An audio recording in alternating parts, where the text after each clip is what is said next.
Hello दोस्तों, नमस्कार। दिस इज़ Surajmal Rathore. Welcome back to our YouTube channel. और दोस्तों, हम आज बात करने वाले हैं एसएसटी सेकंड लेवल आरटेट 2011 के हल प्रश्न पत्र की। और इस हल प्रश्न पत्र में आज हम पढ़ने वाले हैं भाषा सेकंड हिंदी के रूप में हम आज की चर्चा को शामिल करेंगे। चर्चा में हम 30 क्वेश्चनों को बिल्कुल व्याख्या सहित हम पढ़ने वाले हैं। एक एक क्वेश्चन की मैं आपको व्याख्या करवाने वाला हूं। जिस क्वेश्चन के लिए व्याख्या आवश्यक मानी जाएगी, मैं अवश्य ही व्याख्या करवाने वाला हूं। और आपसे अनुरोध करता हूं कि आप इस YouTube चैनल पर नए हो तो प्लीज़ चैनल को सब्सक्राइब, लाइक और शेयर ज़रूर कर देना। तो जुड़ते हैं हमारे आज के इस बेहतरीन सेशन के साथ। मुझे लगता है कि ये सेशन आपके लिए बेहतरीन होने वाला है, मज़ेदार होने वाला है, लाजवाब होने वाला है। तो शुरू करता हूं मैं आज का हमारा पहला क्वेश्चन। हिंदी के लिए कौन सा वर्ण औष्ठ्य नहीं है? प्रश्न क्या है, मैंने पहले भी बताया था। लास्ट में हमने 2011 का जो हिंदी फर्स्ट पेपर पढ़ा था, उसमें भी इस प्रकार के क्वेश्चन थे। आपको क्वेश्चन पूरा ध्यान से पढ़ना है। नहीं आपको दिखाई दिया है तो आपको इस ऑप्शन में एक ऑप्शन ऐसा है जिसमें औष्ठ्य नहीं है, 3 में औष्ठ्य है। ऊ आपका औष्ठ्य होता है, ऊ भी आपका, दीर्घ ऊ भी आपका औष्ठ्य होता है, वह होता है वो आपका दंतोष्ठ होता है, लेकिन ओष्ठ में काउंट कर लिया जाता है। लेकिन आ होता है वो क्या होता है? कंठ्य वर्ण आपका होता है। क्वेश्चन ये पूछा है कि औष्ठ्य नहीं है, तो आपका चौथा ऑप्शन है वो बिल्कुल राइट होगा। यहाँ पर आ है वो आपका कंठ्य वर्ण होता है। क्वेश्चन नंबर जो 62 है उसकी अगर मैं बात करूं तो उसमें क्या है, अल्प प्राण ध्वनियाँ का समूह कौन सा है? तो आपको अल्प प्राण और महाप्राण प्राणवायु के आधार पर जब आप वर्णों का वर्गीकरण पढ़ते हो, प्राणवायु के आधार पर जब वर्णों का वर्गीकरण पढ़ते हो तो वहाँ पर आप 2 प्रकार के वर्ण पढ़ते हो। एक तो होता है आपका अल्प प्राण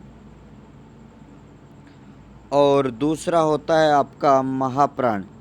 अगर ये आपको पूरी डिटेल से पढ़ना है तो आप मेरे वर्ण विचार के टॉपिक पर जाकर आप अल्प प्राण और महाप्राण को पढ़ सकते हो। तो आपको क्वेश्चन क्या कह रहा है कि अल्प प्राण ध्वनियाँ का समूह आपको छांटना है, यानी अल्प प्राण क्या होता है। तो अल्प प्राण को पढ़ने से पहले मैं आपको बता दूं महाप्राण होते हैं 14 वर्ण। तो कौन कौन से 14 होते हैं? दूसरा चौथा वर्ण और चारों ही उष्म वर्ण होते हैं, वो महाप्राण होते हैं। इसके अलावा जितने भी वर्ण बच जाते हैं उसे हम अल्प प्राण कहते हैं।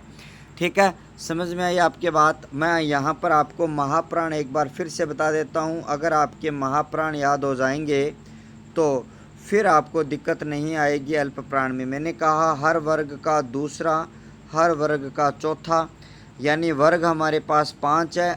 एक वर्ग से 2 लेने हैं, 10 यहाँ से हो जाते हैं।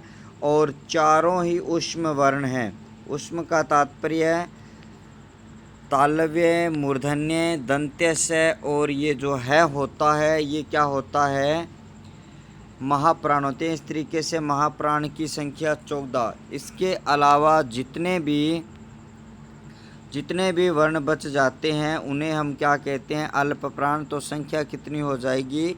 जो 30 वर्ण होते हैं उसे हम क्या कहते हैं? अल्प प्राण कहते हैं।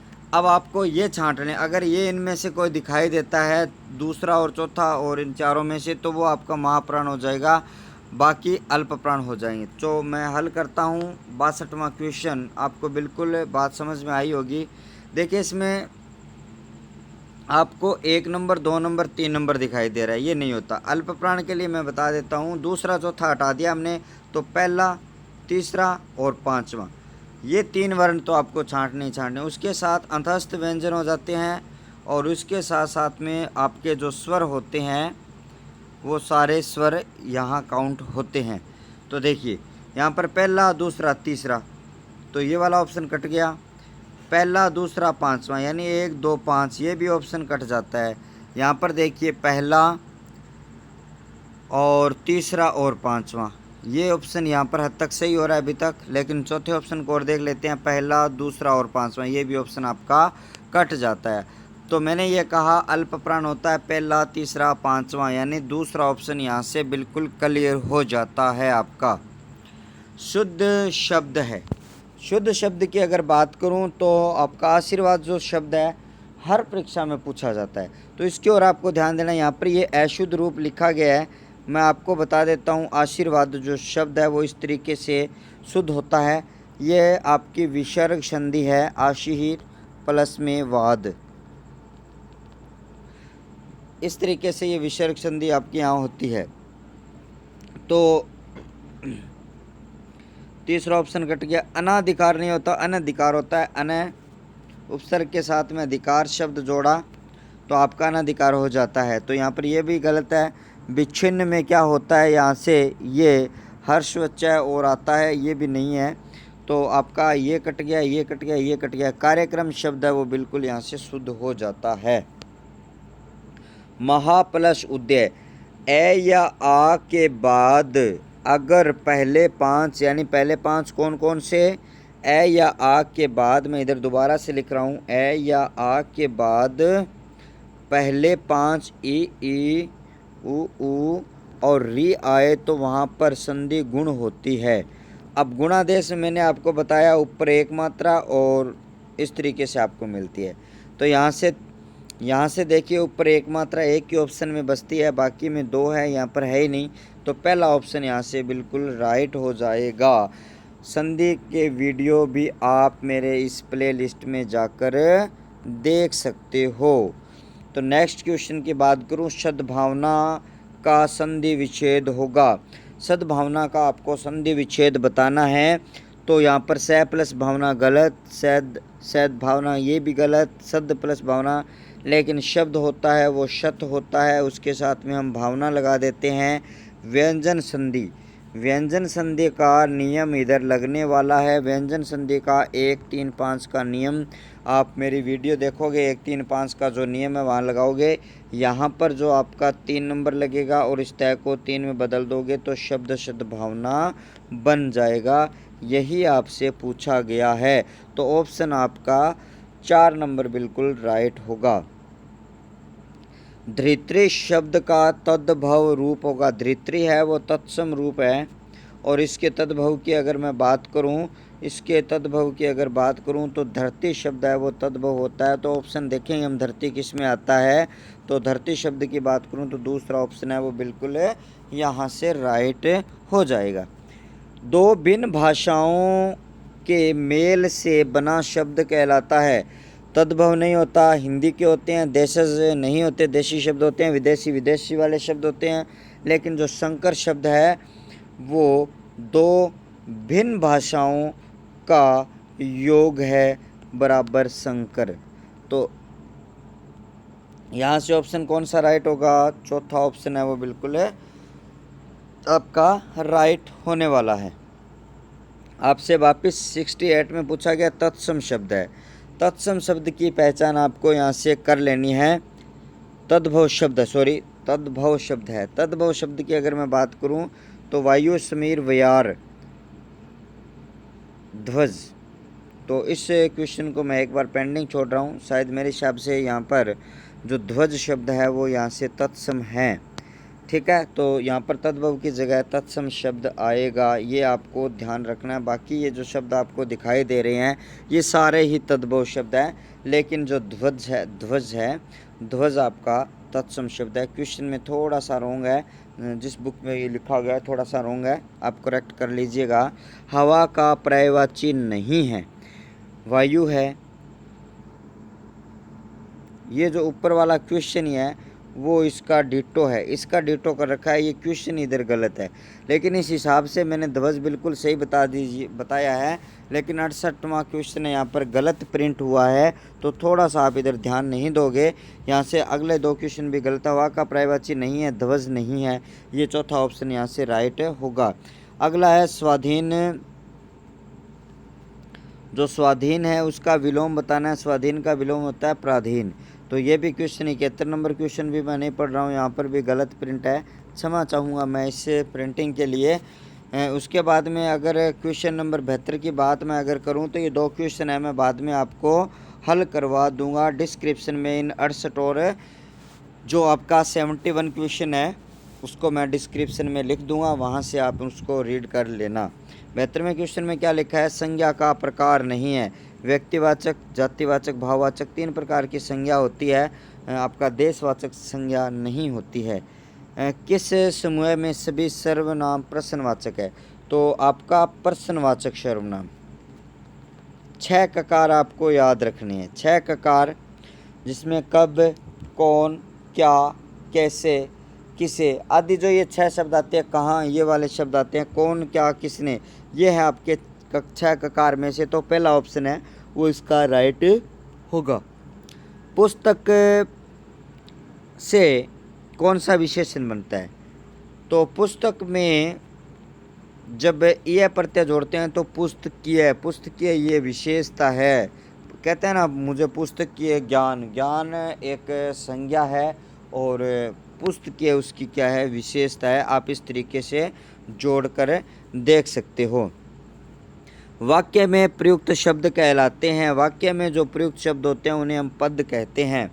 ये चीज़ आपको बिल्कुल याद रखनी है। शब्द और पद में जो अंतर है, मेरा एक स्पेशल वीडियो इन दोनों में अंतर है, वहाँ जाकर आप उसकी पूरी डिटेल है मेरे इस चैनल पर जाके आप देख सकते हो। वाक्य और पद में जो अंतर है, जो किसी भी शब्द का प्रयोग अगर वाक्य में कर दिया जाए तो वह शब्द है वो पद बन जाता है और उसका अर्थ निश्चित हो जाता है।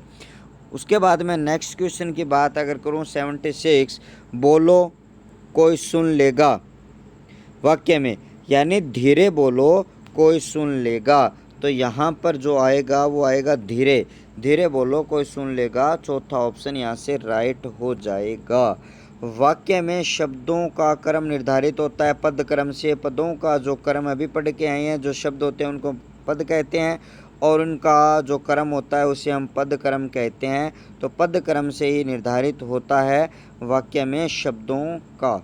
शुद्ध वाक्य आपको पहचानना है। दरअसल में यहाँ से गलत हो जाता है, दरअसल का अर्थ ही होता है में। डाकू के पैरों में हथकड़ियाँ, डाकू के पैर में हथकड़ी, हथकड़ियाँ नहीं हथकड़ी इधर आ जाएगा, ये भी ऑप्शन गलत है। ये ऐतिहासिक घटना, ये बिल्कुल राइट। आपका और भवदिया एक ही होता है, दोनों शब्दों का प्रयोग एक साथ है यहाँ से किया गया है। नेक्स्ट क्वेश्चन की अगर बात करूं तो क्या है, योजक चिन्ह यानी विराम चिन्ह आपसे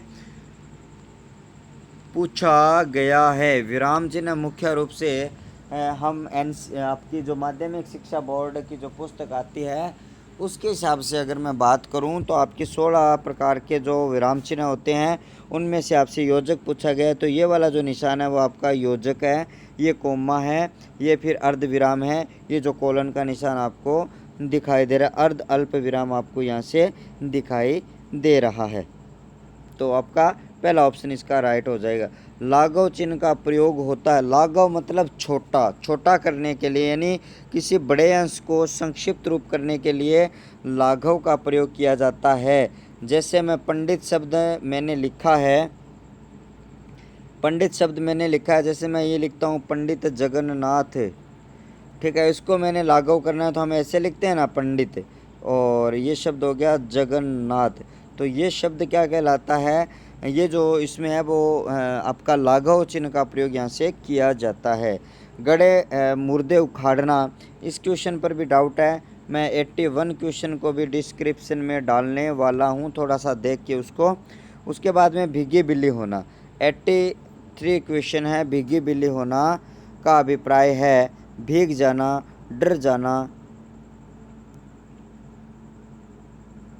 बिल्ली की आवाज़ निकालना, सर्दी लग जाना।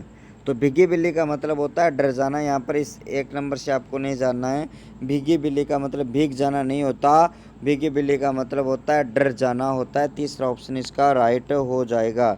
कौन मुहावरा नहीं है, यहाँ पर लाल पीला होना मुहावरा है, सब्ज बाग दिखाना मुहावरा है, हरा ही हरा मुहावरा है, लेकिन लाल मुँह करना ये मुहावरा नहीं है।